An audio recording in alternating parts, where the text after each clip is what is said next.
Jerry, a game of football's 90 minutes, but that was one that seemed to swing on five either side of half-time. What are your reflections on this afternoon? Yeah, it's a hard one to evaluate because, listen, you come here, they're a very good side. Obviously, they move the ball really well, a lot of technical players, but, well, up until 40 minutes, 45, whatever they scored, right on half-time, we're the dominant side first half. And we should be 4-0 up. We have 4 really good, clear-cut chances in the game. Obviously, Cody scuffs one from 6 yards, should score straight at the keeper. Dave misses the target from 6 yards out, easier to score. Dave then has a header, too soft, straight at the goalkeeper, 6 yards out again.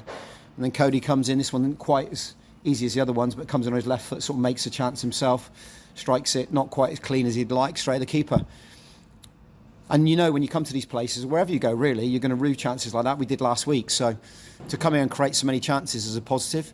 But then we imploded over a course of 5 minutes, if you like. Obviously, the goal against, Joe turns into trouble in the middle of the pitch when he should just play sideways. The way he's facing, he can see a pass, and they break on us. And then the 2 goals after half-time are criminal, really. They're straight down the middle of the pitch. When you think, blimey, lads, all you've done is had 5 minutes in the game that's put you on the back foot. So I'm disappointed in regard to the goals. I think the overall performance, you have to give credit to them second half. Obviously, at 3-0 up, they're going to have a little bit more territory. They're going to have a bit more control in the game because we're chasing it and we're a little bit more open. But even then, Omar's had a shot that's just gone wide. Dave's had another chance. He should hit the target. He's hit the crossbar, should go low. And Tom Smith's had a deflection that's just narrowly gone wide of the post as well. So you've created another 3. So on another day, really, we should have got something out of the game. But I guess Dennis will say that they did control the second half. I have to fair credit to that. But like I say, we should have been 4 up. I hope people don't think of it and go, well, he's lost 3-0. If anyone watches the game, we should have 100% been 4-0 up. We weren't. That's 2 weeks in a row we haven't taken our chances. So we need to be more ruthless. Need those front boys back on song again and not snatching at chances. Yeah, we get back on a bus with nothing to show for it, but the performance level actually isn't as bad as the scoreline suggests. You've talked quite a lot in recent weeks about performance levels, and I know you've touched on it before, but a performance of that compared to something 6 weeks ago, does that give you encouragement heading into the rest of the season? Yeah, definitely. I said to Mel, I don't want to be like a broken record coming in and saying if you lose a game, we've played well, but they all spoke before I did and said, Gaffer, where we are now is light and day. The work ethic, the attitude in the press, some of the attacking play to create those chances is right there.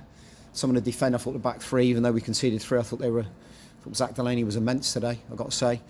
But yeah, what we can't do is you put pressure on yourself last week really, because in a game that we should have won last week, you come here and you want something from the game because you're chasing what happened last week. And like I said, we did enough in that first part to go and do that. So credit to my boys, credit to where they've got themselves as well, mentally and physically. We only had 1 sub, but where they've got themselves in the last few weeks is credit to them. It definitely feels better.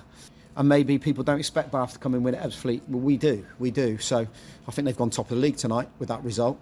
So that shows where we've come.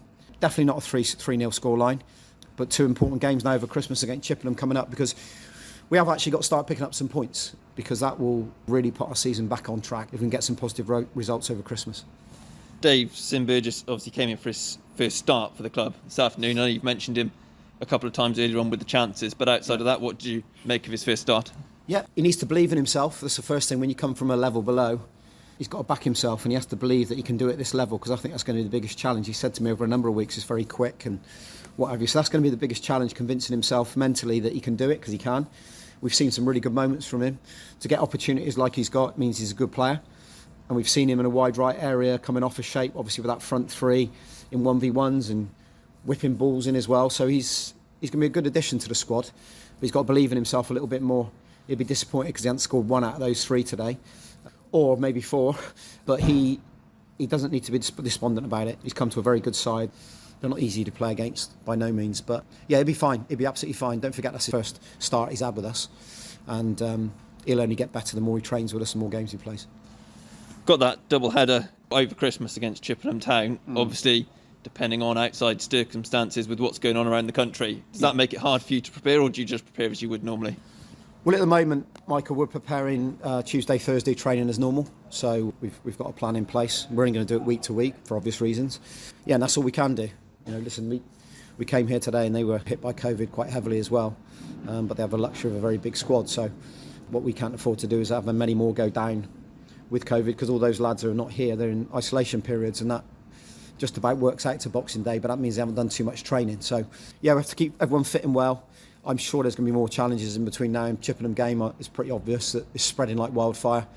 So we've got to try and keep the boys, or they have to. The hard thing is when they're not full-time is keeping control of where they go. They have to be sensible with it. So, yeah, we'll see how the week goes, but we'll plan accordingly for the game on Sunday. And hopefully we'll get a pretty full fit squad, which will be a bare minimum when we go to Chippenham.